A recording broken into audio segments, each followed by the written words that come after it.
Buenas noches, es un gusto estar una vez más con ustedes en este su programa Un Café con Galat. El tema que vamos a desarrollar esta noche es: la iglesia ya comenzó a repetir la pasión de Cristo. Este es nuestro tema de hoy y nos acompaña la doctora Ana Cecilia Osorio. Ella es decana de posgrados de la Universidad La Gran Colombia. El ingeniero Carlos Rodríguez, él es escritor mariano. Ustedes pueden participar con sus preguntas o comentarios a través de las líneas 287-8355 en Bogotá, a través de la línea gratuita nacional 018-115-116, o también lo pueden hacer a través del WhatsApp número 320-859-8733. Este programa lo pueden seguir por www.teleamiga.tv o www.nosotrostv.com. Conduce y dirige el doctor José Galat, presidente de la Universidad La Gran Colombia. Bienvenidos. Buenas noches, queridos teleamigos y teleamigas. Se preguntarán ustedes, ¿por qué la iglesia va a comenzar a repetir la pasión de Cristo? Por una razón muy sencilla. La iglesia, que es el cuerpo místico de Cristo, y Cristo, pues tienen una relación de identidad profunda. La iglesia tiene que repetir lo que le pasó a su Señor. Entonces la iglesia comenzó a sufrir ya la pasión. Eso es lo que vamos a ver en el próximo video. Entonces, muy atentos.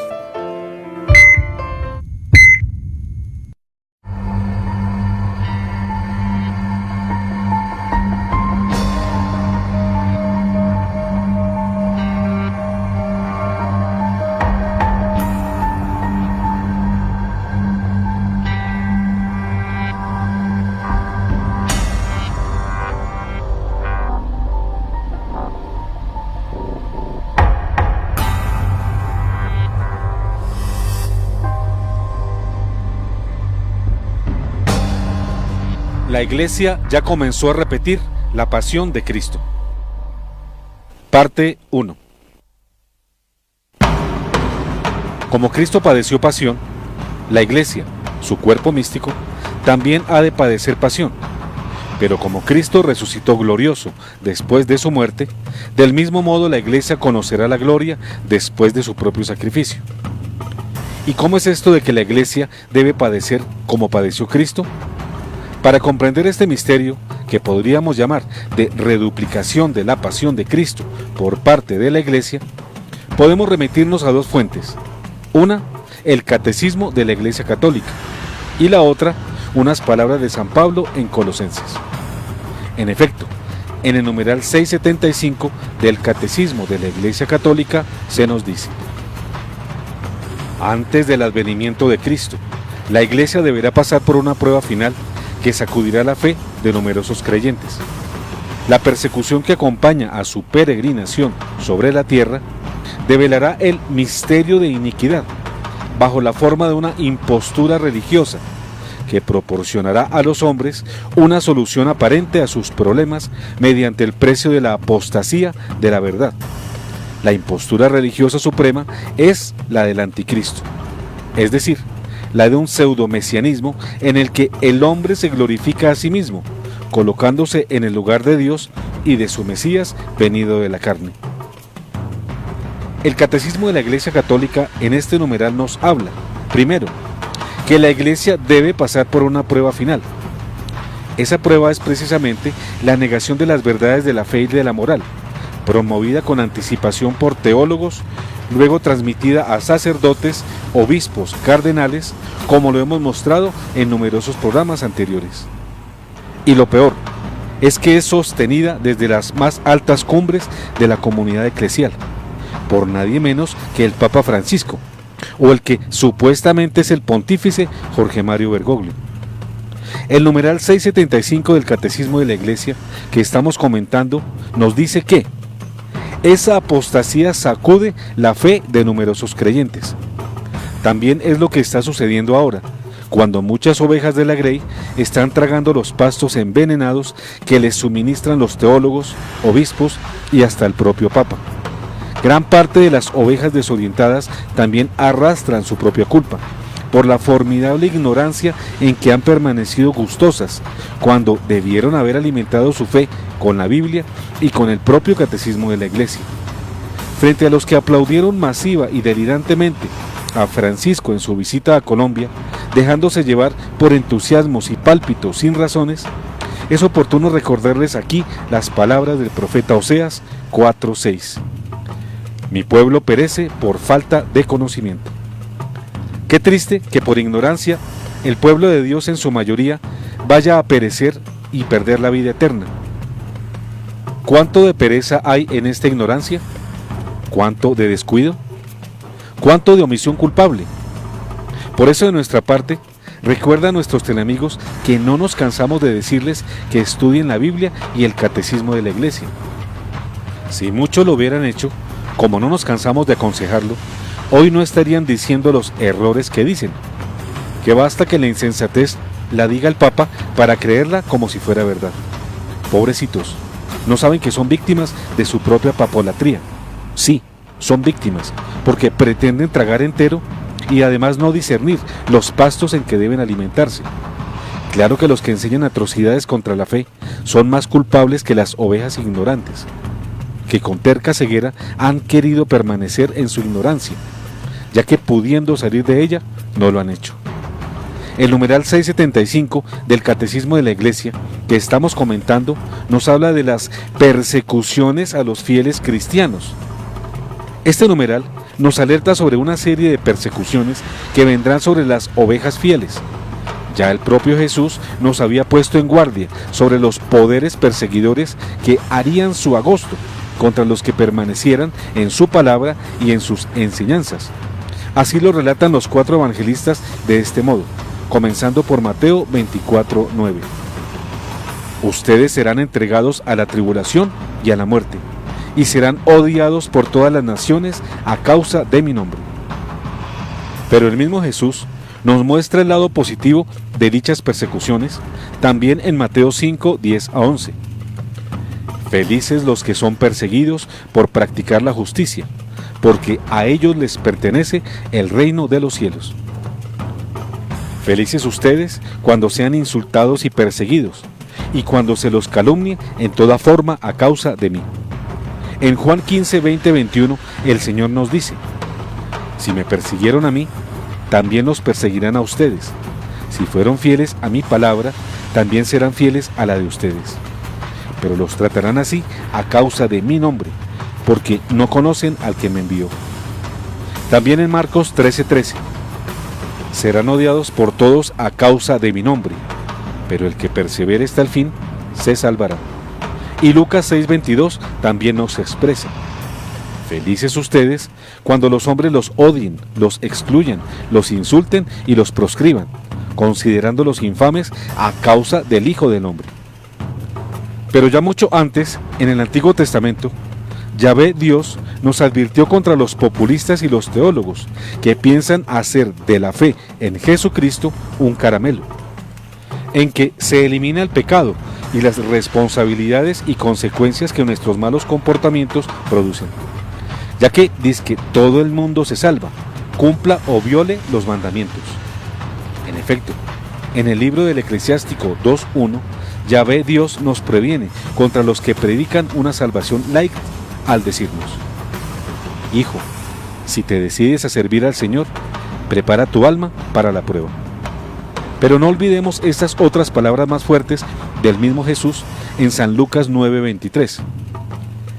El que quiera venir detrás de mí, que renuncie a sí mismo, que cargue con su cruz de cada día y me siga. Las palabras del Maestro son válidas para todas las épocas, pero especialmente para los momentos actuales en que entramos ya a la finalización de los últimos tiempos y por tanto en que falta poco para que se inicie la pasión de la Iglesia, si es que ya no comenzó, como veremos al final. El numeral 675 del Catecismo que estamos comentando nos habla de el misterio de la iniquidad. Aquí se menciona también que las persecuciones entre los cristianos desvelarán el misterio de la iniquidad. ¿Cuál es ese misterio? Para entenderlo, hay que comenzar por leer a San Pablo en su segunda epístola a los Tesalonicenses 2, 1 a 12, que dice: acerca de la venida de nuestro Señor Jesucristo y de nuestra reunión con Él, les rogamos, hermanos, que no se dejen perturbar fácilmente ni se alarmen, sea por anuncios proféticos o por palabras o cartas atribuidas a nosotros, que hacen creer que el día del Señor ya ha llegado. Que nadie los engañe de ninguna manera, porque antes tiene que venir la apostasía y manifestarse el hombre impío, el ser condenado a la perdición, el adversario, el que se alza con soberbia contra todo lo que lleva el nombre de Dios o es objeto de culto, hasta llegar a instalarse en el templo de Dios, presentándose como si fuera Dios. ¿No recuerdan que cuando estuve con ustedes les decía estas cosas? Ya saben qué es lo que ahora lo retiene, para que no se manifieste sino a su debido tiempo. El misterio de la iniquidad ya está actuando. Solo falta que desaparezca el que lo retiene, y entonces se manifestará el impío, a quien el Señor Jesús destruirá con el aliento de su boca y aniquilará con el resplandor de su venida. La venida del impío será provocada por la acción de Satanás, y está acompañada de toda clase de demostraciones de poder, de signos y falsos milagros, y de toda clase de engaños perversos, destinados a los que se pierden por no haber amado la verdad que los podía salvar. Por eso, Dios les envía un poder engañoso que les hace creer en la mentira, a fin de que sean condenados todos los que se negaron a creer en la verdad y se complacieron en el mal. El misterio de la iniquidad al que se refiere San Pablo tiene que ver principalísimamente con la venida del anticristo, que es la primera bestia que surge del mar y de la cual habla el Apocalipsis en el capítulo 13, 1 a 10. Pero también tiene que ver con la segunda bestia que surge de tierra firme y que se refiere al mismo libro del Apocalipsis en 13, 1 a 18. Tierra firme significa la iglesia o lo que tiene que ver con ella. Se trata del falso profeta o falso papa, que le hace el juego a la primera bestia y promueve la adoración y gloria del anticristo. Es decir, el falso papa pavimenta la venida del anticristo, y esto lo hace en especial dando curso a la apostasía y sembrando de herejía las verdades de la iglesia. En otras palabras, también podríamos decir que el misterio de la iniquidad se refiere a lo que los masones llaman el nuevo orden mundial, acontecimiento que nos prepara un totalitarismo a escala planetaria, dirigido y presidido precisamente por el anticristo, que será objeto de la adoración del mundo entero, como si fuera el verdadero Dios, con excepción de los fieles a Cristo, que estarán sometidos a las injustas persecuciones de los amos del planeta. Este anticristo, que aparentará buenos modales y sentimientos piadosos, y que supuestamente solucionará con gran éxito los problemas de la paz entre las naciones y asimismo los problemas de comida, vestido, seguridad, vivienda y recreación de las gentes, gozará naturalmente de una popularidad inmensa que le facilitará considerarlo multitudinariamente como el nuevo Dios encarnado, gobernando entre nosotros. De nuevo aquí tenemos la conducta de las masas invertebradas que carecen de pensamiento propio y que juzgan de las cosas únicamente por sus emociones e intereses inmediatos. El anticristo les dará todas las satisfacciones en orden material, pero al precio de apartarlos de las cosas espirituales verdaderamente relevantes. Precisamente San Pablo, en el texto citado, nos dice claramente que la apostasía es la antesala que el falso papa crea para la aparición del anticristo, pero que éste no se presentará hasta que no sea removido el que lo retiene. ¿Y quién retiene la aparición del anticristo? El catejón, que en programas anteriores hemos identificado con el Papa auténtico Benedicto XVI. Así que, cuando éste desaparezca, el otro, es decir, el anticristo, se manifestará. Con Benedicto XVI, anciano y sometido por la fuerza a un silencio que no es cómplice sino martirial, todos pueden comprender que estamos a un paso de que esto suceda. El numeral 675 del Catecismo que estamos comentando nos habla del pseudomesianismo en que el hombre se glorifica a sí mismo, colocándose en el lugar de Dios y de su Mesías venido en la carne. Básicamente, se trata aquí de la adoración divina al anticristo. Pero todos los hombres que están con él, y por causa de las prédicas del falso papa, pretenderán que también son dioses sin Dios. Es la autodivinización de los humanos, popularizada por las distintas expresiones de la llamada Nueva Era, y que desde hace un tiempo ya está en marcha con muchos éxitos entre las masas ignorantes y superficiales. El reemplazo del teocentrismo por el antropocentrismo halaga a las multitudes y es expresión de lo que aquí hemos llamado populismo teológico, y se manifiesta como una de las características esenciales de la actual apostasía. Pero los hombres que se autodivinizan son en realidad pobres dioses sin Dios, es decir, unos abortos infatuados, estúpidamente engreídos, a quienes la soberbia impide ver la realidad y las limitaciones de su condición humana. Sobra decir que son víctimas de sí mismos y van con seguridad a la perdición. Pero no olvidemos que estamos hablando de la pasión de la Iglesia. Atrás dijimos que las razones por las cuales la Iglesia debe repetir en sí misma los sufrimientos de su Señor, en su pasión y muerte, están consignadas en dos fuentes. Una, el Catecismo de la Iglesia Católica, al cual ya nos hemos referido, al considerar el numeral 675. Pero la otra fuente tiene que ver con lo que señala el apóstol San Pablo en Colosenses 1:24, quien vehementemente declara: ahora me alegro de poder sufrir por ustedes, y completo en mi carne lo que falta a los padecimientos de Cristo, para bien de su cuerpo, que es la Iglesia. En las palabras de San Pablo, nos equivocaríamos si pensásemos que faltó algo a la pasión de Cristo. Estrictamente hablando, nada faltó a esa pasión. Fue suficientísima para las finalidades que se propuso: la redención y justificación del hombre, la reconciliación de la humanidad con el Padre Celestial, el vencimiento de Satanás, aunque todavía no su derrota definitiva. Nada faltó a la pasión y muerte de Jesucristo como causa de las gracias que nos obtuvo, y nada faltó a sus méritos ante el Padre Celestial. Entonces, ¿por qué Pablo, en palabras que acabamos de citar, manifiesta que completa con los sufrimientos de su carne lo que faltó a la pasión de Cristo? Cabalmente, porque por una razón misteriosa, Cristo dispuso que su cuerpo místico, la Iglesia, a imitación de él, pasara también por el horror de la pasión y muerte. Y es lo que está sucediendo en la actualidad, por obra de las herejías y la apostasía generalizada que estamos presenciando con horror. Herejías y apostasía, no de la Iglesia auténtica, no de la Iglesia remanente, no de la Iglesia en silencio, no de la Iglesia fiel, que pronto tendrá que refugiarse en las catacumbas, así sean espirituales y no físicas, para poder subsistir.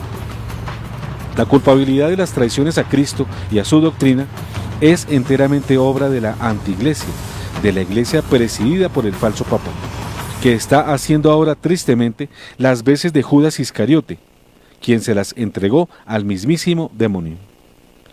Algunos papas y la pasión de la Iglesia. Ya de tiempo atrás, los últimos pontífices han presentido o les ha sido iluminado por vía de revelación privada que los daños y desastres que estamos padeciendo en la Iglesia actual, más que provenir de afuera, tienen su origen en el seno de la misma institución. Así, por ejemplo, León XIII intuyó que el modernismo, que venía cogiendo fuerza en su tiempo, en el siglo XIX, era la herejía de las herejías, porque reúne en su seno todas las negaciones de la fe y la moral cristianas. Pío X, con no menor visión futurista, ya decía en 1907 que lo que sobre todo exige de nos que rompamos el silencio es la circunstancia de que al presente no es menester ya ir a buscar a los fabricantes de errores entre los enemigos declarados. Se ocultan, y esto es objeto de grandísima ansiedad y angustia en el seno mismo, en el corazón de la Iglesia, enemigos a la verdad tanto más perjudiciales cuanto lo son menos declarados. De su parte, Pío XI enseñó: con Dios y Jesucristo excluidos de la vida política, con la autoridad derivada no de Dios sino del hombre, la razón primordial de la distinción entre quien gobierna y está sometido ha sido eliminada. pero el resultado es que la sociedad está tambaleándose hacia su ruina, porque ya no tiene más una fundación segura y sólida. Pío XII, de nombre Eugenio Pacelli, cuando era secretario de Estado de Pío XI, hizo una impresionante radiografía que anticipaba lo que sucede en la Iglesia actualmente. Estoy obsesionado por las confidencias de la Virgen a Lucía, la niña de Fátima. La obstinación de Nuestra Señora ante el peligro que amenaza a la Iglesia es una advertencia divina contra el suicidio que supondría la alteración de la fe en su liturgia, su teología y su alma. Escucho a mi alrededor a los innovadores que quieren desmantelar la capilla sagrada, destruir la llama universal de la Iglesia, rechazar sus ornamentos, hacer que se arrepienta de su pasado histórico. Vendrá un día en el que el mundo civilizado renegará de su Dios, en el que la Iglesia dudará como San Pedro dudó. Estará tentada a creer que el hombre se ha convertido en Dios, que su Hijo no es más que un símbolo, una filosofía como tantas otras, y en las iglesias los cristianos buscarán en vano la lamparilla donde Dios los proteja, y como María Magdalena gritarán ante la tumba vacía: ¿dónde le han puesto? Son muy conocidas e impresionantes las palabras de Pablo VI cuando, refiriéndose a la situación de la Iglesia, expresó: se diría que a través de alguna grieta ha entrado el humo de Satanás en el templo de Dios. Hay dudas, incertidumbre, problemática, inquietud, insatisfacción, confrontación. También en nosotros, los de la Iglesia, reina este estado de incertidumbre. Se creía que después del concilio vendría un día de sol para la historia de la Iglesia, pero al contrario, ha venido un día de nubes, de tempestad, de oscuridad, de búsqueda, de incertidumbre, y se siente fatiga en dar la alegría de la fe. Predicamos el ecumenismo y nos alejamos cada vez más de los otros. Procuramos excavar abismos en vez de colmarlos. Prosigue el Papa Pablo VI. ¿Cómo ha corrido todo esto? Os confiaremos nuestro pensamiento. Ha habido un poder adverso, digamos su nombre, el demonio, este misterioso ser que está en la propia carta de San Pedro y al que se hace alusión tantas y cuantas veces en el Evangelio vuelve la mención de este enemigo del hombre. Creemos en algo preternatural venido al mundo precisamente para perturbar, para sofocar los frutos del concilio ecuménico y para impedir que la Iglesia prorrumpiera en el himno de júbilo por tener de nuevo plena conciencia de sí misma. San Juan Pablo II, poco antes de ser papa, el eminentísimo cardenal polaco Karol Józef Wojtyła, con ocasión del Congreso Eucarístico celebrado en la ciudad norteamericana de Filadelfia en el año de 1976, manifestó: estamos ahora ante la confrontación histórica más grande que los siglos jamás han conocido. Estamos ante la lucha final entre la Iglesia y la anti-Iglesia, entre el Evangelio y el anti-Evangelio.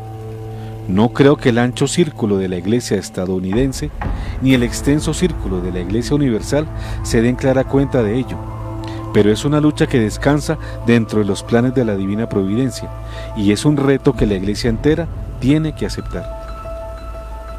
Miren cómo San Juan Pablo II ve en sus exactas proporciones la apostasía como un fenómeno de contradicción entre la Iglesia auténtica y la anti-Iglesia falsa, a la cual nosotros también nos hemos referido varias veces, situándola entre esos dos polos. Porque, en efecto, las herejías y la apostasía son la podredumbre de la anti-Iglesia que el falso Papa Francisco le está dando como alimento a las ovejas, mientras la Iglesia remanente lucha porque el rebaño permanezca en las campiñas con el pasto nutritivo y limpio de la sana doctrina. Ahora, finalmente, Benedicto XVI, en mayo de 2010, dijo: no solo de fuera llegan los ataques al Papa y a la Iglesia, sino que los sufrimientos de la Iglesia vienen precisamente del interior de la Iglesia. La mayor persecución de la Iglesia no viene de los enemigos de fuera, sino que nace del pecado de la Iglesia.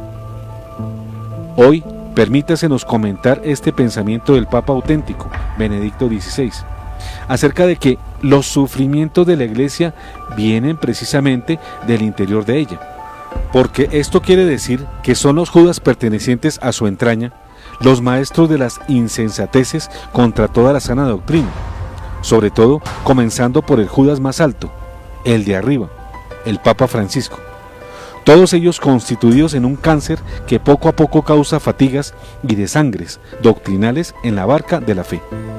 Razón tenía su santidad Benedicto XVI cuando en una reciente declaración agregó que la barca de la Iglesia podría estar a punto de hundirse, pero claro que no se hundirá, porque a la Iglesia remanente, a la Iglesia fiel, le está predicha, asegurada la divina asistencia del Espíritu Santo, quien finalmente no la dejará zozobrar.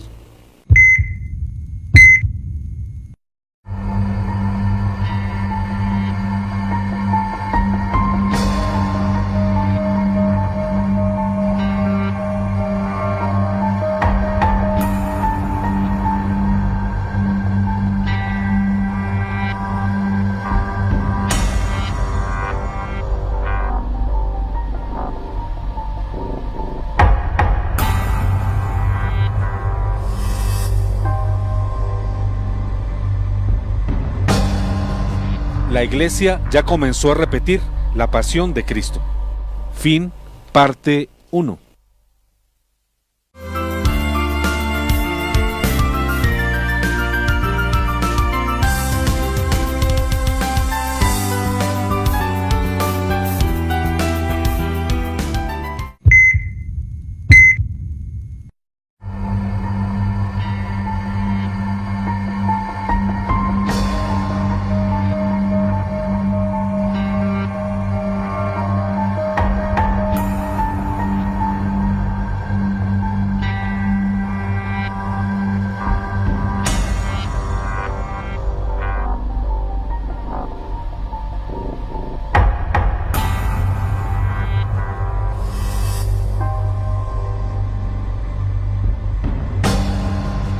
La Iglesia ya comenzó a repetir la pasión de Cristo. Parte 2. ¿Quiénes más han hablado de la pasión de la Iglesia? Sobre este tema, se puede decir que todos los santos padres de la llamada época patrística se refirieron a ella, pero también algunos autores e incluso videntes modernos. Veamos algunos de los testimonios que ellos nos ofrecen al respecto. El cardenal Henry Edward Manning, prelado inglés de las últimas décadas del siglo XIX, refiriéndose a las consecuencias negativas de la pasión de la Iglesia, lo mismo que el Papa Benedicto XVI, tiene la certidumbre de que la nave de la Iglesia, a pesar de las tormentas que la golpean, no naufragará. Entre sus apartes refiere que la Iglesia, aunque por un tiempo perseguida y a los ojos del hombre derrocada y pisoteada, destronada, despojada, burlada y aplastada, incluso en ese gran tiempo de triunfo, las puertas del infierno no prevalecerán.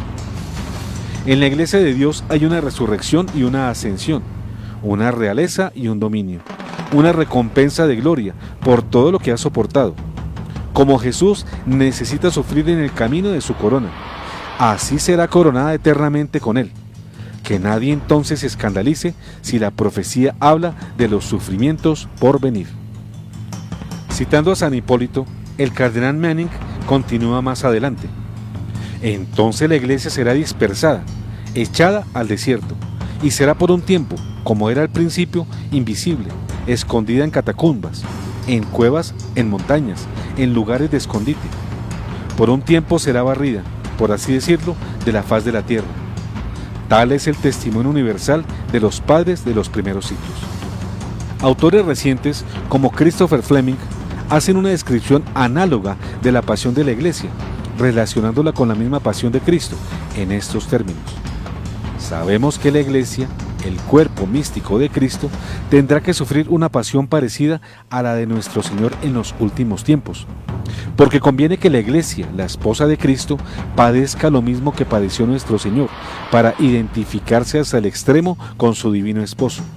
Por tanto, la Iglesia tendrá que ser traicionada por los que están dentro, condenada y humillada públicamente, azotada hasta ser desfigurada, crucificada y finalmente enterrada. Solo después de estos terribles sufrimientos llegará la verdadera restauración de la Iglesia, su resurrección. El mundo entero creerá, continúa Fleming, que la Iglesia católica ha muerto definitivamente y que las puertas del infierno finalmente han prevalecido contra la iglesia. Igual que el cielo se oscureció durante las 3 horas que colgó nuestro Señor en la cruz, los místicos hablan de 3 días de oscuridad en los últimos tiempos, una oscuridad preternatural, cuando los demonios serán liberados del infierno para llevarse con ellos a todos los hombres y mujeres que han renegado de Dios. Después del terrible castigo, la iglesia resucitará, el reino del anticristo será destruido y comenzará el reino de nuestro Señor, que durará 1000 años hasta el Armagedón y el juicio final. El mundo entero será católico, las falsas religiones desaparecerán, como el rocío desaparece con el sol de la mañana. Todas las naciones reconocerán la soberanía de Jesucristo y Él reinará en todo. Será la mayor época de esplendor de la iglesia, mucho más gloriosa aún que la era de la cristiandad. Durará hasta que Satanás sea liberado una vez más, para la batalla final que precede la segunda venida de nuestro Señor. Esto es lo que dicen las Sagradas Escrituras sobre el reino de 1000 años de nuestro Señor. El profesor y escritor boliviano Germán Massuelo Leitón sostiene que la iglesia tiene también hoy su propia pasión. Notad el paralelo entre la indiferencia de algunos hombres en el Calvario y la indiferencia de algunos hombres de nuestros días. Y cuando la iglesia proclama para el mundo que Dios es la verdad y que la verdad es una, ellos replican: ¿no puede usted ver que hay 3 cruces en el Calvario? ¿Cómo se atreve a decir que hay una verdad? Y así, hasta el final de los tiempos, la iglesia, como Cristo, debe continuar siendo rechazada, mientras los modernos jugadores del Calvario, sin hacer distinción entre la verdad y los ladrones, entre la vida eterna y la perecedera, solo se sientan y vigilan. Está crucificado el cuerpo místico de Cristo, prosigue Massuelo Leitón, crucificado en las persecuciones en el mundo árabe, crucificado por el laicismo imperante, por las ideologías que buscan arrinconarlo a lo más profundo de las sacristías. También, contradictoriamente, por una falsa nueva pasión por Cristo. Mas este amor no es por Cristo, el Dios hombre, sino por el gran hombre Cristo, el hombre para los demás, amigo, liberador de los pobres, revolucionario y subversivo máximo que ayuda a los pobres a derrocar todas las instituciones corruptas, incluso a la iglesia institucional. Es decir, una antipasión sin cruz. Baja de la cruz y creeremos en ti. Germán Massuelo cita a Monseñor Fulton Sheen: las 2 grandes fuerzas del cuerpo místico de Cristo y el cuerpo místico del anticristo han empezado a formar sus cuadros para la contienda del fin. Sigue el boliviano Germán Massuelo Leitón: la iglesia verdadera, en su última Pascua, se hallará en medio de su excruciante pasión. Será minimizada, perseguida y humillada. La iglesia remanente será enfrentada a la iglesia robustecida, por todo el mundo admirada, guiada por el falso profeta, desacralizada y farsante, que fornicando con todos los reyes del orbe, políticos y religiosos, formará una sola religión que terminará adorando al anticristo. Esta falsificación esperada, apoyada y defendida por la mayoría, atraerá sobre la tierra la supresión del sacrificio perpetuo y la abominación de la desolación, de la que hablaron Daniel y el propio Jesucristo, y que será el último reducto de las huestes infernales en contra de Dios. Lo peor de la pasión de la iglesia, finaliza Massuelo Leitón, en este momento es que los peores persecutores provienen del interior de la misma iglesia. De otro lado, la española Montserrat San Martí Fernández, codirectora del Observatorio Católico Digital, como vara de almendro, sobre el tema de la pasión de la iglesia señala: la iglesia es la imagen de Cristo y por tanto tiene que sufrir lo mismo que Cristo sufrió, que no será otra cosa que el abandono de los suyos, quedando solo un resto fiel y pequeño, que a ejemplo de Juan y junto a la madre que Cristo nos da en la cruz, perseverará y guardará el dogma y la verdadera fe. Cristo resucitó, también lo hará la iglesia, aparentemente muerta, iglesia de las catacumbas, iglesia perseguida, iglesia que debe empezar desde ahora a prepararse para el martirio físico o espiritual, pero martirio a ejemplo de Cristo y también prepararse para resucitar con Él, a ejemplo también suyo. Qué gozo para todos, hermanos, vivir en estos tiempos. Es como pasar dolores de parto, son fuertes, son aparentemente inaguantables, pero qué gran gozo cuando el niño reposa en el seno de la madre. A ella se le olvidan todas las angustias, así sucederá también con el resto fiel. Tendrá que sufrir, pero todo es para un bien superior y una felicidad inmensa. El mexicano y muy célebre escritor Luis Eduardo López Padilla, cuyo pensamiento, con razón, ha tenido amplia repercusión en Hispanoamérica, en un escrito de abril del año 2012, antes de que diera el falso paso de apoyar como papa a Francisco, en un artículo titulado La pasión de la Iglesia, entresacamos lo siguiente. Pues del mismo modo, aunque con mayor duración e intensidad, la Iglesia, el cuerpo místico de Cristo, ha de estar expuesta a la potestad de las tinieblas, a la acción del príncipe de este mundo, y en la medida en que le llegue su hora, y ya está cercana, la lucha se hará más violenta, tal y como lo pone de relieve el libro del Apocalipsis, al hablar de la gran tribulación, que vendrá al mundo y a la Iglesia. Y así como cuando todo parecía perdido a los apóstoles, en la pasión de Cristo era cuando se gestaba la redención del género humano y la glorificación del Padre en su Hijo unigénito, de la misma manera le sucederá a la Iglesia. Cuando parezca como muerte sepultada, más cercana e inminente estará la hora de su resurrección. Los días de esta pasión y muerte de la Iglesia, que coincidirán con el surgimiento del falso Cristo y la falsa Iglesia, y que será la antesala del reinado terrible, pero breve del Anticristo, constituyendo la llamada Gran Tribulación, serán acortados, pero la Iglesia conocerá horas de tinieblas y de horror semejantes a las de la pasión de Cristo, multiplicadas en el tiempo, por cuanto que los miembros de la Iglesia no gozan de la perfección y santidad de su fundador. Mas al fin renacerá la Iglesia como en un nuevo Pentecostés, sin arruga y sin mancilla, quitados ya del mundo todos los obstáculos. Hasta aquí nuestro amigo Luis Eduardo López Padilla, pero como dijimos al presentar esta cita de su autoría, es mayor nuestra sorpresa cuando releemos y meditamos lo que este escritor menciona sobre un papa impostor. ¿Acaso no ha caído en la cuenta de que ese papa impostor es precisamente Francisco, quien diaria y nochemente dice insensateces contra la fe, y a quien tanto él defiende? ¿O es que le parece muy acertado el proceder de Bergoglio cuando sostiene, por ejemplo, que nadie puede ser condenado para siempre, porque esa no es la lógica del Evangelio, y por tanto todo el mundo se salva? Que si la educación de un chico se la dan los católicos, los protestantes, los ortodoxos o los judíos, a mí no me interesa. A mí lo que me interesa es que lo eduquen y le quiten el hambre. Que el proselitismo es una solemne tontería, no tiene buen sentido, es una injusticia y es un pecado. Que los adúlteros no arrepentidos, según el criterio local, pueden recibir tranquilamente la comunión, puesto que solamente viven en estado irregular y no en pecado mortal. Que Dios no puede ser Dios sin el hombre. Que no existe un Dios católico. Que se puede encontrar a Dios en cualquier religión del amplio abanico existente. Que Jesús no multiplicó los panes y los peces, sino que enseñó a sus discípulos a compartir. Que lo que el mundo necesita hoy en día es una conversión ecológica. Que las almas de los pecadores no arrepentidos se aniquilan al morir, pero no sufren el infierno.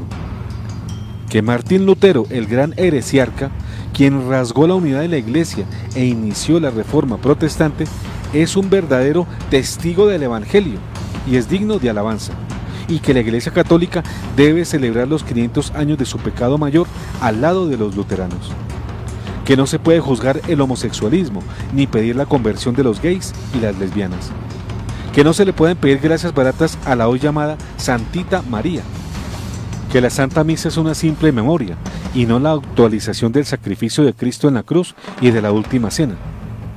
Que por las venas de Jesús corre sangre pagana y un enorme etcétera. ¿No vio acaso el escritor Luis Eduardo López Padilla y tantos otros más, a Bergoglio oficiando en el centenario de las apariciones de Fátima una misa de ribetes masónicos? No, Luis Eduardo, usted es muy valioso para que continúe en su error, que por desgracia fácilmente se contagia a algunos de los que creen en usted, no en vano por todo su conocimiento y talento intelectual. Entonces, ha quedado suficientemente claro cómo la Iglesia comenzó ya a padecer dolores semejantes a los de su Señor y Maestro. Y esto, como dice San Pablo, para completar en nuestra carne los padecimientos de Cristo, para bien de su cuerpo que es la Iglesia.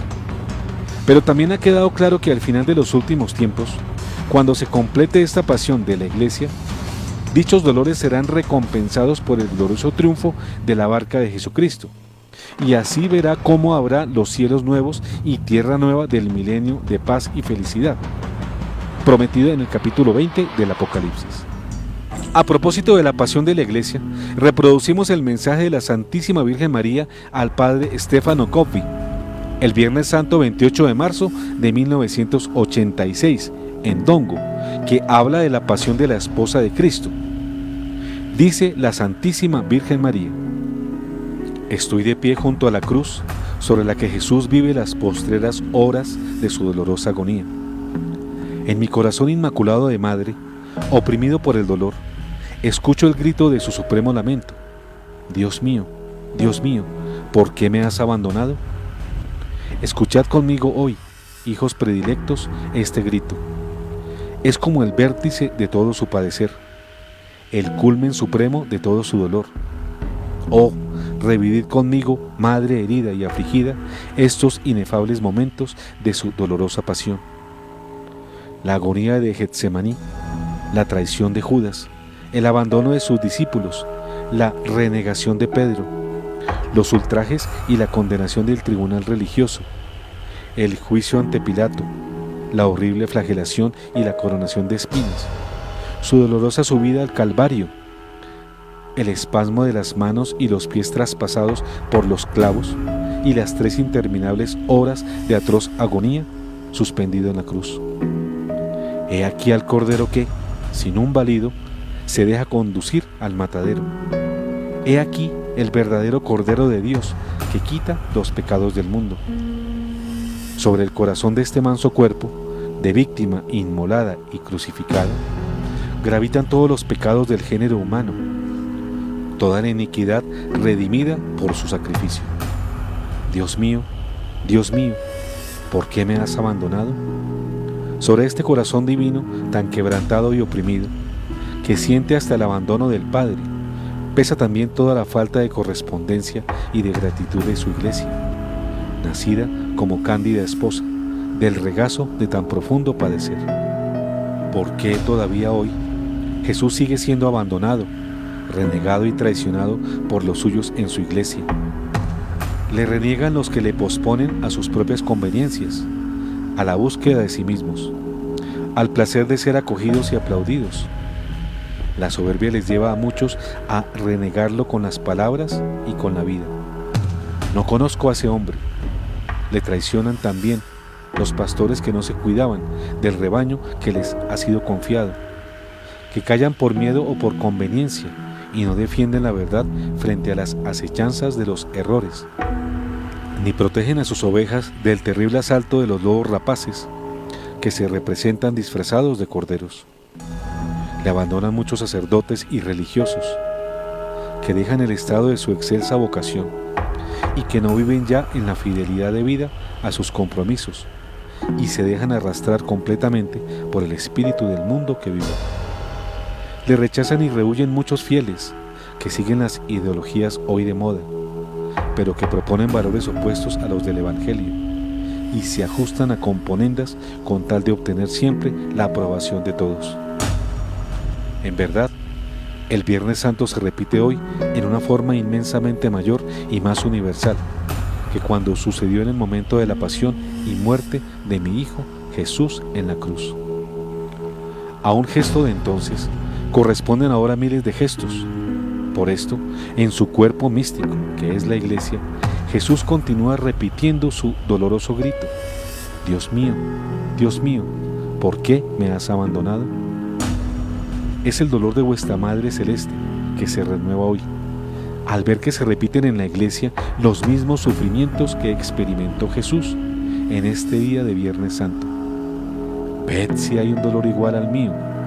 Participad en mi dolor por el desbordamiento del pecado, de la apostasía, que se hace día a día más universal a causa de la pérdida de la fe por parte de muchos, por la infidelidad que aumenta como una marea negra y ahoga a las almas. Oh Iglesia, nunca como en estos tiempos te asemejas tanto a tu esposo crucificado. Sí, esta es también para ti la hora de tu agonía, de tu abandono, de tu dolorosa muerte sobre la cruz. Pero en tu Viernes Santo, junto a ti, está de pie la Madre Dolorosa, que te conforta y vela en oración, en la firme esperanza de tu cercana y gloriosa resurrección. Hasta aquí la Santísima Virgen María, por medio del Padre Gobi, sobre la pasión de la Iglesia. La pasión de la Iglesia y Amor y Leticia, según un preclaro teleamigo. Como una moción del Espíritu Santo, nos llegan estas reflexiones de un teleamigo español, quien firma como Isaac García Cebrián. Él significa la pasión de nuestro Señor, al establecer un paralelo entre lo que viene haciendo Francisco y la pasión de la Iglesia hoy. En su reflexión, muy ajustada a lo que representan los gestos del pasado con los hechos del presente en la Iglesia, se puede comprobar cómo las acciones de Francisco vienen consumando esa pasión de la esposa de Cristo, la Iglesia. Pues Francisco la persigue y la lastima de modo semejante a como fue perseguido y lastimado el Señor por sus enemigos en su pasión, hace más de 2000 años. Dice García Cebrián: la publicación y aplicación de Amor y Leticia, la guía pastoral de Francisco, que aprueba dar la Sagrada Comunión a personas en estado de pecado mortal, es igual a la traición de Judas, consumada en la entrega en el nuevo Getsemaní. El beso traidor de Judas está relacionado con un libro llamado El arte de besar, de Monseñor Víctor Manuel Tucho Fernández, a quien varios medios le atribuyen la autoría intelectual y concreción del documento firmado por Francisco con Amor y Leticia. La trampa mortal de Amor y Leticia viene en una nota al pie 351 del párrafo 305 del capítulo 8 de dicha exhortación. García Cebrián nos hace notar que esta nota al pie, que es un viejo y efectivo recurso tramposo que de forma oscura y escondida introdujo la traición de Francisco, el nuevo Judas, al Señor, al permitir la profanación del sacramento de la Eucaristía, recurso mañoso similar a la entrega de Jesús de modo escondido y en la oscuridad de la noche de la traición. Las 30 monedas de plata recibidas por Judas están representadas por los lugares de origen del nuevo Judas, Jorge Bergoglio, quien procede de Argentina, palabra proveniente de Argenta, que quiere decir plata, y del puerto de La Plata, ubicado en el Río de la Plata, en la ciudad de Buenos Aires, de donde es originario Jorge Bergoglio, quien ha consumado su traición precisamente en su propia ciudad, del puerto de La Plata, al alentar y permitir dar la comunión sacrílega a 30 parejas que viven en adulterio, como recientemente lo hiciera Monseñor Ángel José Macín, siguiendo los lineamientos de Francisco. Son 30 parejas adúlteras argentinas, receptoras hoy de la Sagrada Comunión, que representan las 30 monedas de plata cobradas por Judas ayer. En Getsemaní se entregó hace más de 2000 años el cuerpo del Señor a los gentiles, y es precisamente lo que Francisco ha hecho con Amor y Leticia. Al entregar el sagrado cuerpo y la purísima sangre de nuestro Señor Jesucristo en su presencia eucarística a los paganos o infieles que en estado de pecado mortal, con aprobación episcopal y papal, hoy pueden recibir y cometer el sacrilegio de tomarlo en estado de grave pecado mortal. Decimos nosotros que de igual manera como Poncio Pilato lavó sus manos ante los judíos, pretendiendo con ello librarse de toda culpa y responsabilidad frente a la muerte de Jesucristo, Francisco delega a cada obispo del mundo, con su exhortación posinodal Amor y Leticia, la potestad de darle o no en cada diócesis la Sagrada Comunión a las personas que en estado de adulterio persisten en vivir así. Primero, al mostrar que Amoris Laetitia es el resultado del querer de todos los obispos del mundo, luego del sínodo de obispos. Y segundo, al aprobar que cada obispo en cada diócesis del mundo determine si quiere o no dar la comunión de forma sacrílega. Hace notar, asimismo, nuestro teleamigo Isaac García Cebrián, que Jorge Bergoglio, al firmar el motu proprio Magnum Principium del pasado 9 de septiembre, para que cada obispo pueda traducir los textos litúrgicos a su lengua nativa para celebrar la Santa Misa, Francisco se lava las manos al igual que Poncio Pilato, pues muestra que cada obispo es responsable de los nuevos cambios que quieran introducirse a la liturgia en cada lugar, y no él. Cambios que incluso pueden, según se desprende del documento, cambiar la fórmula para consagrar las especies del pan y del vino, y poderlas convertir en el cuerpo y la sangre del Señor, en la celebración eucarística. Esto es, al cambiar la fórmula consagratoria, queda abolida la transubstanciación, lo que significa que no se comería el cuerpo ni se bebería la sangre del Señor Jesús en la misa, sino apenas el pan y el vino sin consagrar, lo cual incorporaría la celebración de una falsa Eucaristía y la haría oficial.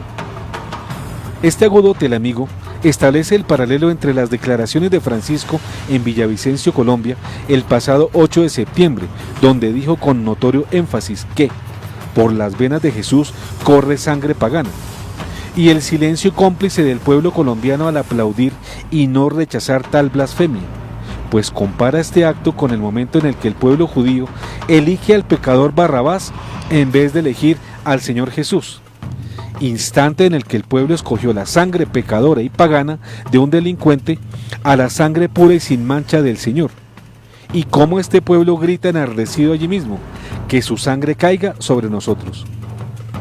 Con lo cual los infieles colombianos y del resto del mundo, al aplaudir esta nueva blasfemia de Bergoglio, obraron de igual modo. Según este paralelo citado, la crucifixión del Señor es la desacralización de la Eucaristía y de los sacramentos, que vienen siendo menoscabados, lo cual constituirá la abominación de la desolación. Y finalmente, dice nuestro teleamigo español, muchos protestantes creen que el falso profeta hará bajar fuego del cielo a su mandato, pero a mí me da, aunque no estoy 100% seguro, que lo que hará es bajar la ira de Dios. Fíjense, si fuera Francisco el falso profeta, la fecha de su elección 13/3 de 2013, cifra que tiene 2 treces. Yéndonos al origen y al fin bíblico, es decir, al primero y al último libro de la Sagrada Escritura, encontramos en Apocalipsis 13:13, que habla justo del falso profeta haciendo bajar fuego del cielo. Pero en Génesis 13:13 se explica que Dios hizo bajar fuego del cielo sobre Sodoma, porque los hombres eran impíos sobremanera ante Dios. Pecado de sodomía y homosexualismo, otro de los caballitos de batalla de Jorge Bergoglio, quien alienta esta abominación bíblica, al decir que él no es quien para juzgar a los homosexuales, y al mostrarse favorable a sus prácticas, ya que alienta su pecado al no llamarlos directamente a conversión. Como pueden ver ustedes, queridos teleamigos, este paralelo realmente es una radiografía de lo que ha significado el papado del argentino rioplatense Jorge Mario Bergoglio para la destrucción y pasión de la Iglesia Católica hoy. Sus mayores herejías y blasfemias vienen hundiendo a la Iglesia en su mayor crisis y agónico sufrimiento, en contra de lo más sagrado que ella tiene, que es el propio cuerpo y sangre del Señor Jesús, mediante la afrenta del sacrilegio que por vía del adulterio y del homosexualismo, Francisco, el admirado y casi idolatrado Francisco, ha introducido. Altar de amor. Pero no todo ha de ser sombrío en la vida, y para despejar algunos nubarrones que hayamos podido tener en nuestra alma con la pasión que nos espera y que debemos cumplirle amorosamente al Señor, endulcemos este momento con esta hermosa canción que nos ha enviado Lucrecia, una fiel y talentosa teleamiga costarricense residente en Alemania, donde tiene su hogar, y se ha dedicado a orar y componer bellas melodías como esta llamada Altar de Amor. Escuchémoslo. Esto sucede sucedió en un día normal.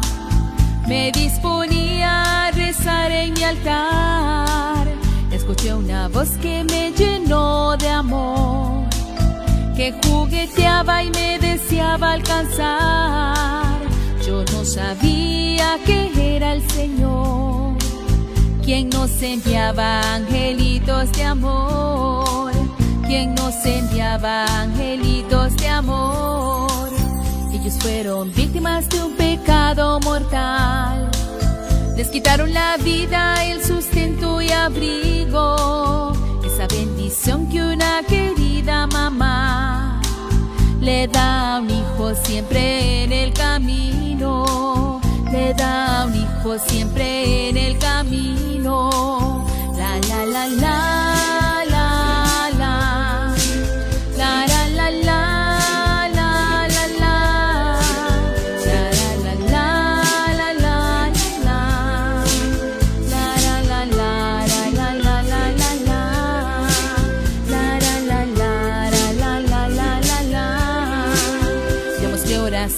Que es sustento de amor, y así le damos un bautizo preciso, y no olvidemos un pequeño abrigo. Esa es la luz para su destino, esa es la luz para su destino. Con mi canción les ofrezco mi amor por todo aquello que les fue negado. Y le digo hoy a mi querido Jesús, que se los lleve hoy al cielo con Él, que se los lleve hoy al cielo con Él. La la la la la la, la la la la.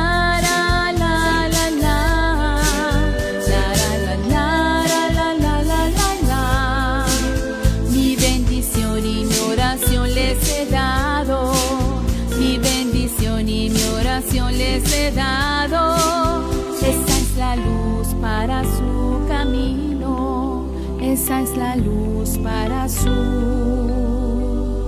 destino.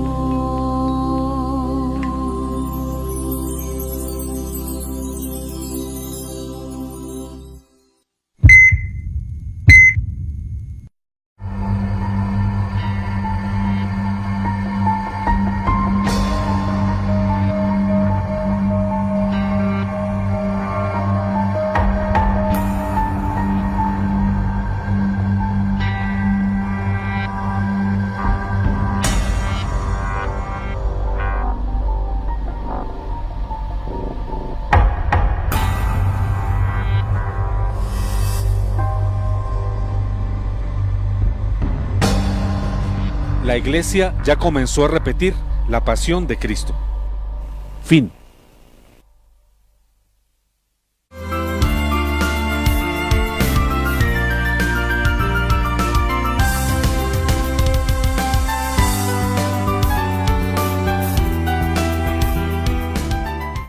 Muy bien, y continuamos con nuestro tema de hoy.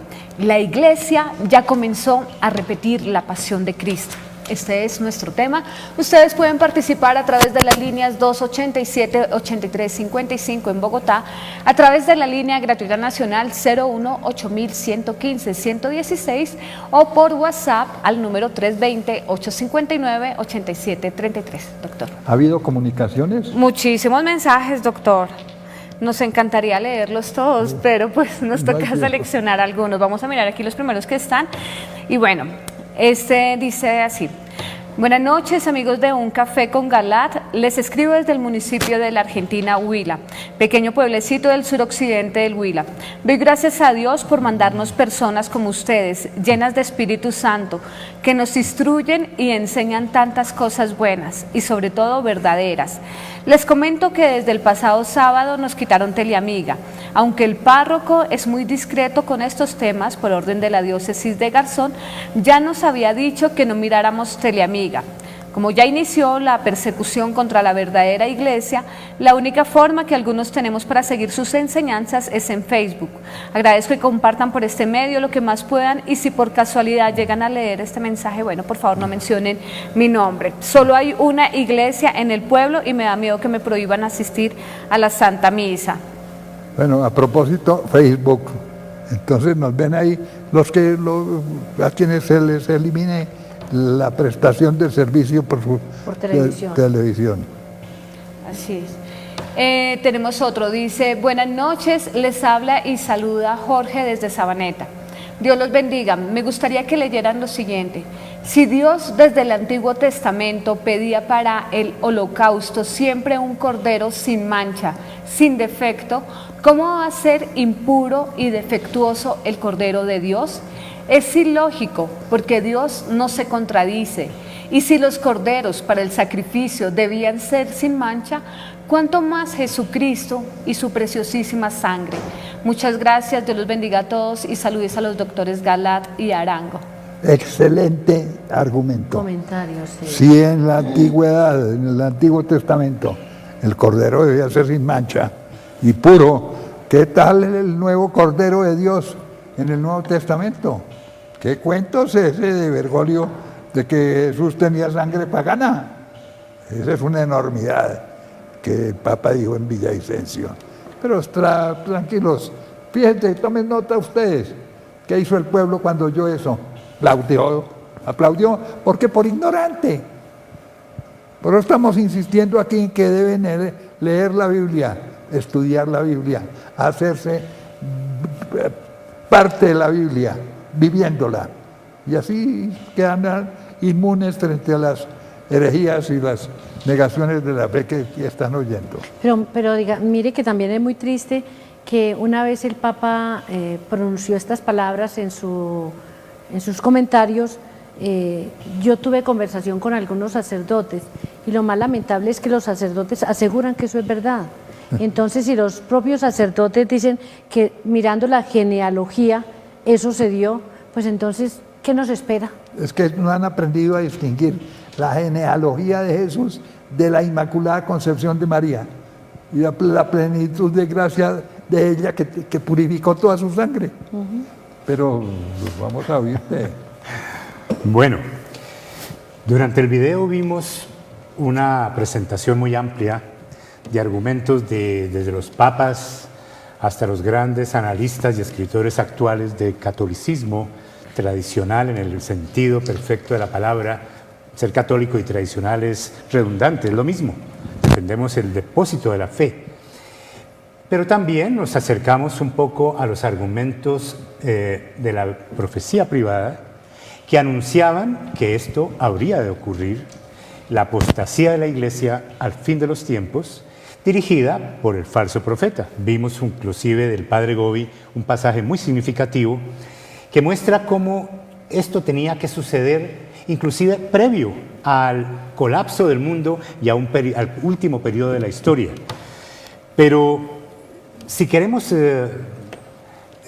ampliar nuestro criterio, podríamos ver inclusive dos fuentes muy significativas que nos ayudan a entender todo esto y no lo corroboran. De un lado, un caso particular de una vidente muy respetable, irlandesa, que recibió mensajes de Jesús. Casi siempre es la Virgen María la que habla, pero en esta oportunidad, ante la cercanía del cumplimiento de todas estas profecías, ya es Jesús el que le habló a esta vidente. Vale la pena puntualizar algo al respecto sobre la pasión de la Iglesia en los últimos tiempos.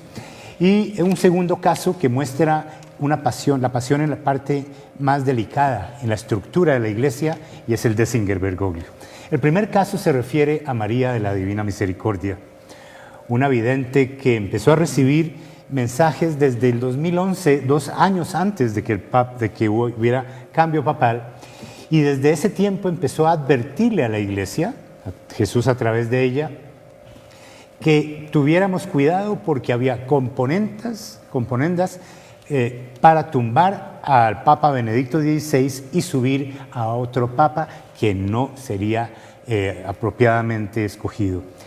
Obviamente eso alarmó a mucha gente, pero como no había sucedido, lo daban como anecdótico. Cuando a los 2 años, después de estar profetizando frecuentemente, sucedió lo profetizado, todos quedamos admirados y preocupados de que este papa pudiera ser el que estaba profetizado. Elegido no canónicamente. Elegido no canónicamente, pero dicho por Jesús mismo en una presentación imposible de imaginarse con tanto detalle desde un principio. También le decía María de la Divina Misericordia muchos detalles de lo que ese falso profeta habría de hacer durante el periodo a continuación y hasta el fin de los tiempos. Después de 4 años, mirando en retrospectiva, es asombroso ver punto por punto, inimaginable humanamente para ser profetizado, se ha cumplido un porcentaje inmenso de lo que Jesús le dijo para nosotros a María de la Divina Misericordia. Obviamente, una especificidad tan detallada, pues alarmó mucho a la jerarquía, tanto que los jerarcas masónicos, pues inmediatamente, ella quería permanecer anónima, la identificaron, la bombardearon, la buscaron por todos lados para anularla y finalmente en un despiadado ataque lograron como persona humana reducirla y obnubilarla hasta decir no doy más, no pudo más con la presión. Pero fue desafortunado para ellos porque ya para entonces había dicho todo. Si mal no recuerdo, el obispo de Dublín. El obispo, inclusive le escribimos al obispo de Dublín para decirle, por favor, díganos cuáles son los errores teológicos que ella tiene para ser atacada. Y nunca respondió. Porque es que no tiene, lo hemos estudiado, no tiene ningún error teológico. Y lo que falta por cumplirse, eso es un caso muy significativo. Hoy día, durante un tiempo no tocamos ese mensaje, por lo que está rechazado por varios obispos, casualmente masónicos y de progresistas. Pero ya es el tiempo de darlo a conocer ahora sí, porque ya más atacados no puede ser ni ella ni nosotros. Y tenemos una edición bastante interesante donde hacemos un resumen de todo de los mensajes de ella. Y está, pues, obviamente a disposición en la forma pedagógica, como solemos manejarlo, a todo color, en un manual didáctico, la forma como ustedes conocen que manejamos esta obra. Pero el segundo caso también es muy significativo para corroborar que todo lo que los analistas humanos han dicho está en la Biblia, por un lado, pero también se está cumpliendo en una forma muy significativa, y me refiero, había dicho, al caso del Dessinger Bergoglio. El Dessinger Bergoglio, como ustedes han visto lo hemos referido frecuentemente, inclusive hace un tiempo les presenté un documento resumen, seguimos siendo, la gente no tiene tiempo de leer mucho, entonces hacemos resúmenes. Y hay un resumen del Dessinger Bergoglio que en muy poquitos espacio identifica, presenta los 160 errores del obispo Bergoglio que contradicen el magisterio de la Iglesia de 2000 años. Eso no es factible. Es más, esos 160 errores tocan todos los campos de la teología, tanto de la dogmática como de la liturgia, del culto, como de la moral y de la eclesiología. Es impresionante porque aquí nosotros hemos presentado frecuentemente muchos errores, lo solemos decir 10, 15 errores doctrinales del Papa Francisco. Pero son 150. Pero 160 es admirable y es la punta de un iceberg. Yo aquí hago una figura en que digo las 5 dubias de los 4 cardenales que le presentaron al Papa con respecto al amor y Leticia. Pero si profundizamos, es la punta del iceberg nada más. El iceberg tiene 160 errores que se pueden sintetizar, lo hemos hecho en el resumen, en 50 dubia que presentamos metódicamente para ser contestada por el Papa, que nunca lo hará, ni por los obispos, que deberían orientarnos y aclararnos esos cambios doctrinales, si se justifican o no. Inclusive se lo mandé a todos los que me lo pidieron hace un tiempo, que lo ofrecimos gratuitamente, y hoy nuevamente lo ofrecemos para que se mantengan actualizados, ahora con más perspectiva hacia atrás, nuevamente lo ofrecemos. Simplemente llámenos a la Fundación María Madre de la Esperanza al teléfono 319-321-3269 y se lo mandamos sin ningún costo. También le mandamos un cuadro que resume toda la parte de la revelación y donde se muestra que, porque la idea es tener una visión, que en la primera columna de los eventos que han de ocurrir en los próximos 7, 8 años que falta para el fin de los tiempos aproximadamente, no hay fechas, pero periodos tentativos, la primera columna es la toma de la iglesia hasta la gran apostasía, y esa es la pasión de la iglesia que se verá en consecuencia con la apostasía del mundo y todos los eventos que han de ocurrir hasta ese momento.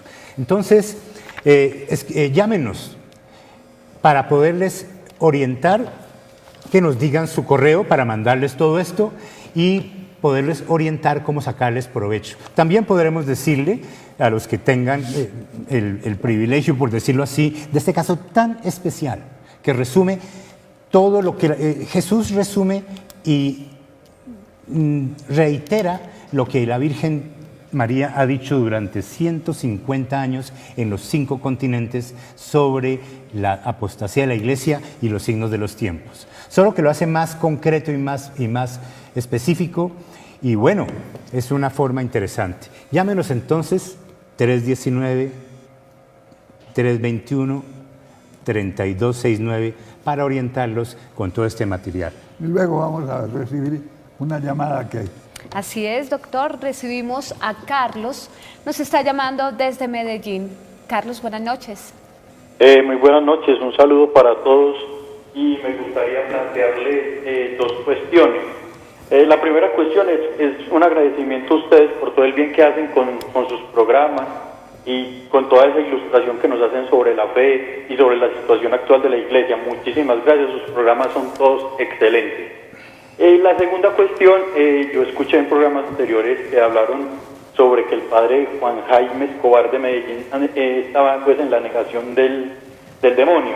Entonces, según entendí, fue porque un teleamigo comentó esta situación en el programa y yo tengo dudas sobre ello. Entonces, yo quisiera, si de pronto ustedes realmente tienen un video donde eso sea evidente, o de lo contrario, pues de pronto hasta incluso rectificar, porque no podemos dejarnos llevar de decir, por ejemplo, el padre Jorge Mario Naranjo, Carmelita Descalzo, sí se sabe que es pues un gran hereje por el estilo del padre Hernando Alzate, pero el padre Juan Jaime pues hasta ahora nunca se le ha visto decir herejías. Entonces pues de pronto analizar bien la situación y mirar si es realmente cierto, porque si de lo contrario pues no nos podemos dejar llevar de decir, caer en lo mismo de la gente que por ejemplo habla mal de Teleamiga en base a dichos, sino en base a análisis serios y reales.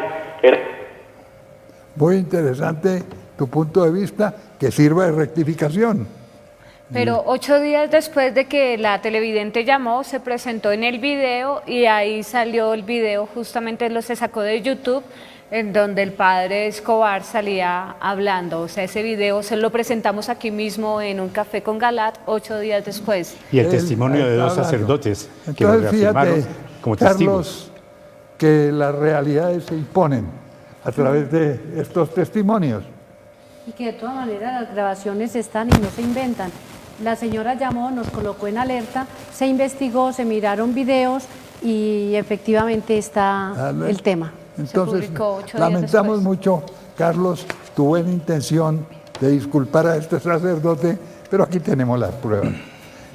¿Tienes la palabra? Bueno, yo empiezo con una frase del Evangelio donde el Señor le dice a Pedro: tú eres Pedro y sobre esta piedra edificaré mi iglesia. Desde ahí está el mandato del Señor, es a través de Pedro donde el Señor empieza a estar fabricando la iglesia nueva, esta iglesia que es evangelizadora. Y Pedro lo representa el Papa. Entonces, el Papa tiene que edificar la iglesia, ayudar a que la fe no se pierda. Pero yo creo que se está entendiendo mal el mensaje y es: sobre esta piedra rectificaré o cambiaré mi iglesia.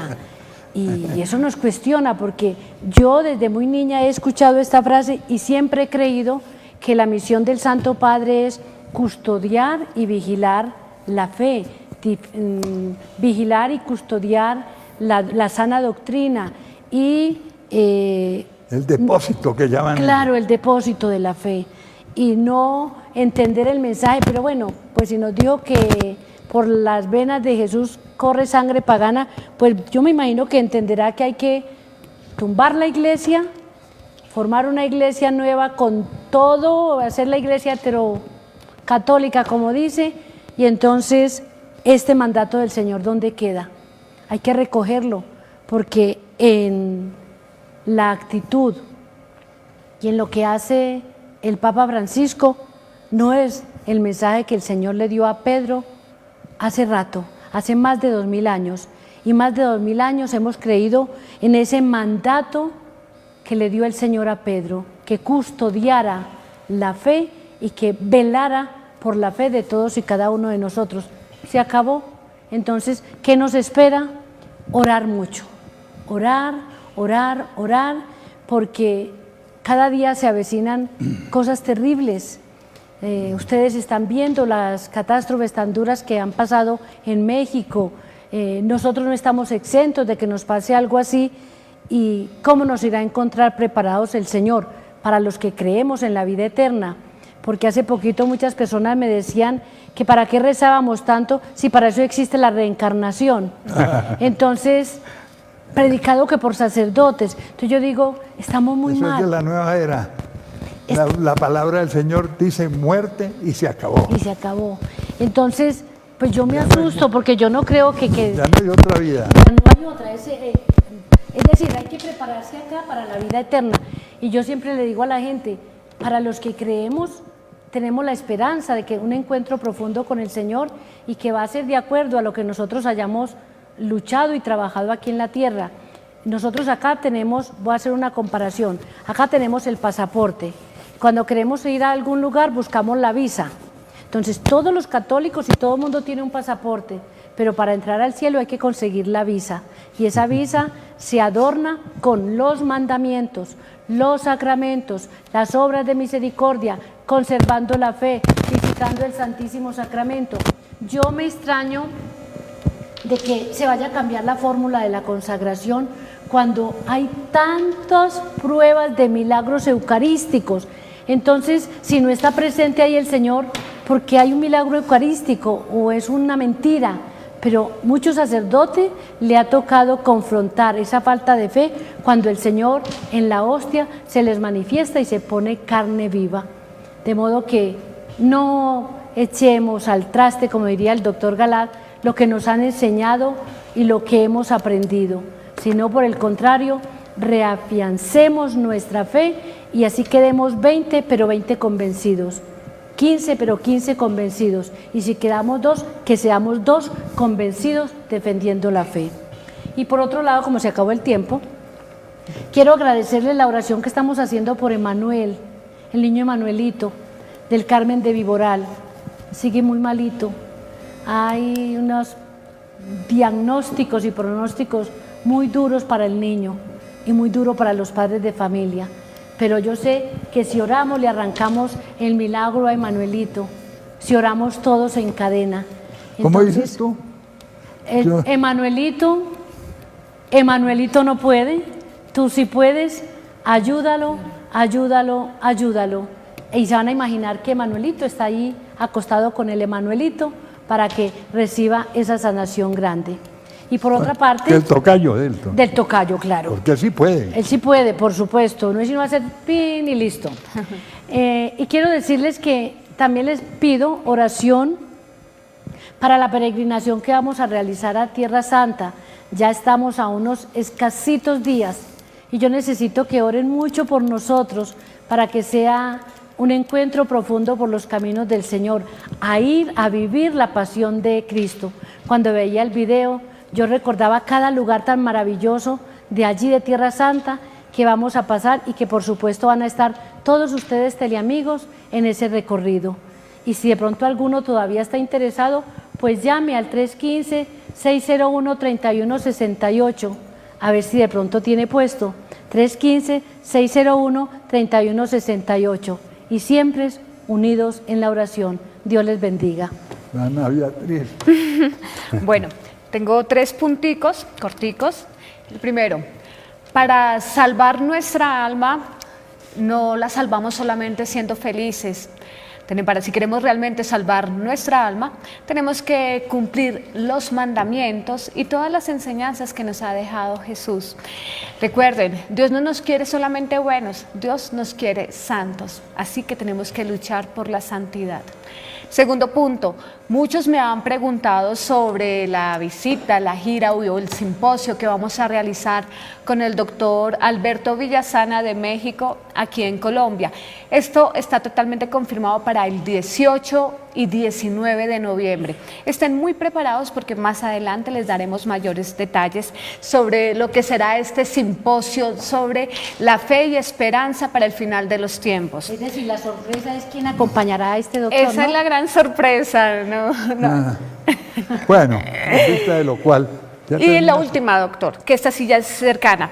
Invitación al segundo taller de sanación y liberación para romper ataques y acechanzas del maligno. Los temas: insomnio, pesadillas, sueños extraños y ataques nocturnos, ángeles buenos y ángeles malos, diferencia entre ataque espiritual y asuntos psicológicos. Tenemos unos invitados súper especiales, una psicóloga católica, van a quedar, mejor dicho, encantados con este taller de sanación y liberación.